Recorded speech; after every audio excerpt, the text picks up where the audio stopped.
بله دوستان، امروز با پخت این تحچین مرغ فوق‌العاده خوشمزه در خدمتتون هستیم که من اسمشو گذاشتم تحچین درباری. تحچین رو داشته باش. ببینید بله، وقتی که برنجشو از هم باز میکنم، برنج رو نگاه کنید، یه دقتی بکنید. برنجا کاملا دوندونه، خورد نشده، خمیر نشده، به هم نچسبیده. پس این یه ویژگی خیلی بزرگ برای تحچین حساب میشه. پس بریم با هم انجامش بدیم. من فریده هستم، به کانال آشپزی خودتون خیلی خوش آمدید. دوستان، مرغ‌هایی رو که بهتر هست یک شب قبل داخل آب نمک استراحت بدید که اینجوری هم سم مرغ خارج میشه و همین که طعم مرغامون خیلی خوشمزه تر میشه. بعد از آب نمک خارج بکنید، آب کشی بکنید. وقتی که کاملا خشک شد، داخل ماهیتابه با کمی روغن مایع هر دو طرف مرغاتون رو خوب سرخ بکنید با زعفرون فراوون. و من در اینجا از رون مرغ استفاده کردم که شما اگر دوست داشتید میتونید از سینه مرغ و یا فیله مرغ هم استفاده بکنید. پس وقتی هر دو طرف مرغامون کاملا سرخ شد و طلایی شد، مرغ‌ها رو برگردونید به پشت و روی مرغاتون پیاز حلقه‌ای ورقه شده رو بچینید. من در اینجا ورقه کردم چون که میخوام در آخر پخت پیازها رو جدا بکنم. ولی شما اگر دوست داشتید که با پیاز سرو بشه، میتونید خلالی هم برش بزنید. یک قالب کره و نمک، زردچوبه، کمی فلفل و ادویه مرغ و ماهی میریزم که فوق‌العاده طعم مرغم رو خوشمزه میکنه. با یک لیوان آب جوش و اجازه میدم کاملا بجوشه. بعد درش رو میذارم، زعفرونم یادتون نره، درش رو میذارم و به مدت 2.5 ساعت با دمای حرارت خیلی پایین اجازه میدم که خوب مرغم پخته بشه و به روغن بیفته و سرخ بشه. در این کنار که مرغم رو بار گذاشتم، میرم به تحچینم برسم. برنجم رو که قبلا خیس کرده بودم و آبکش کردم، که کمی زنده تر و دونتر آبکش بکنید تا خمیر نشه.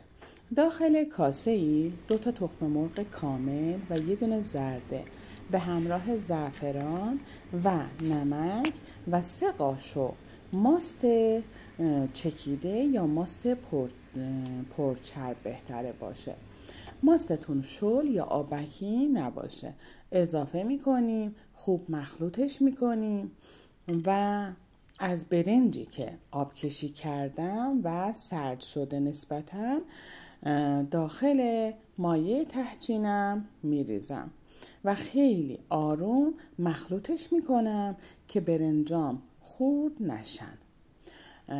و اینجا یه نکته مهمی داره که اونم اینه که برنجتون داغ نباشه، آبکی نباشه و طرز هم زدنش رو هم نگاه کنید، خیلی آروم انجام بدید. کره هم یادتون نره واسه مواد، کره آب شده.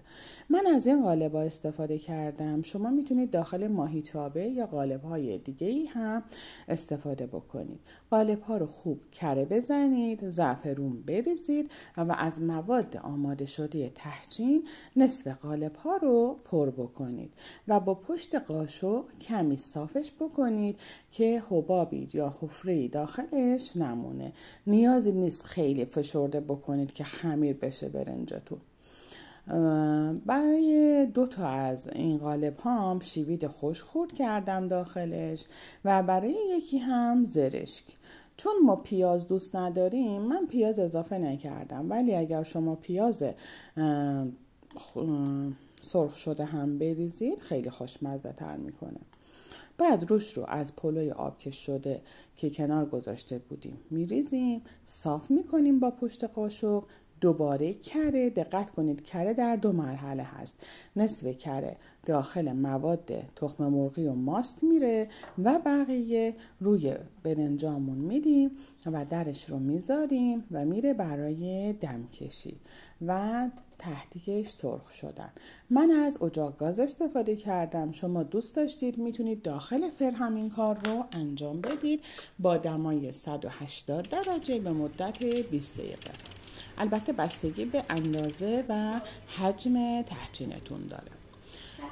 دوستانی که هنوز عضو کانال ما نشدین لطفاً دکمه سابسکرایب رو بزنید، زنگوله رو فعال کنید تا همه ویدیوهامون براتون به اشتراک گذاشته بشه و لایک یادتون نره.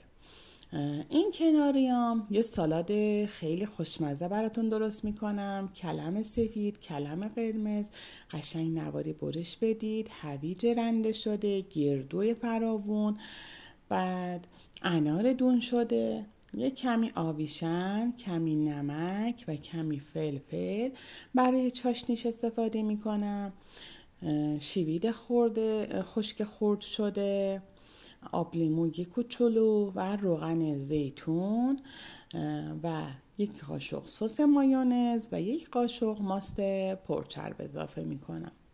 خوب اینا رو با هم مخلوطشون میکنم و داخل ظرف‌های سرو میکشم.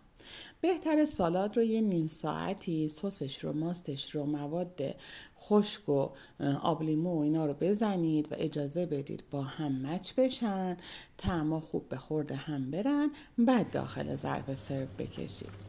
که منم اینجا همین کار رو کردم. نیم ساعت اجازه دادم موند، خوب طعما به خورد هم رفت، بعد داخل ظرف سرو کشیدم و کنار گذاشتم. با این تحچین درباری این سالاد فوق‌العاده خوشمزه میشه.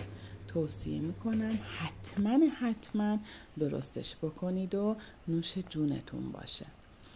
خب این کنار منارا هم به برنجمون برسیم. بله دم کشیده، مرغمون هم که اینجا داره یواش یواش آماده میشه. وقتی به این مرحله رسید مرغمون که کاملا آبش داره تموم میشه و به روغن میفته. ما درش رو برمیداریم، پیازایی رو که گفتم حلقه ای بذارید اونا رو جدا میکنیم چون دوست ندارم پیاز روی غذام دیده بشه. از این آب خود مرغ روی مرغ میریزیم که هم طعمش رو خوب میکنه هم رنگش رو. من یه کمی آب لیموی تازه و یه ذره آب قوره اضافه میکنم در این مرحله و چند تا آلوی خشک رو که قبلا خیس کرده بودم در داخل این خورشت اضافه میکنم تا با آب خورشت نرم بشه. خیلی خوشمزه میکنه این خورشت رو. بله ببینید دیگه آبش کامل داره تموم میشه. وقتی به این مرحله رسید یعنی خورشت ما آماده است، پخته شده، خیلی نرم با طعم فوق‌العاده خوشمزه. پلومونم که آماده است، سالادمونم که حاضر شده. بریم برای سروش. خب پلوها رو داخل ظرف سرو برمیگردونیم. چه تحچینی، واقعا درباریه. اسمی که براش گذاشتم حلالش باشه، خیلی خوشمزه است. مرغامونم کنارش با آلوهای خوشمزمون، سالادش هم که میذاریم کنارش و یه تستی بکنیم ببینیم چه طعمی شده. این روغنی که روی مرغا میریزم فوق‌العاده خوشمزه است بچه ها، خیلی عالیه. حتما روی تحچینتون بدید و نوش جون بکنید. بله یه تستی بکنیم، بفرمایید. مرغا پخته شده خیلی نرم. اینم از تحچینمون، نه خورد شده نه خمیر شده نه به هم چسبیده. اگه دقت کنید برنجامون کاملا دندونه. به به چه تحچینی. ما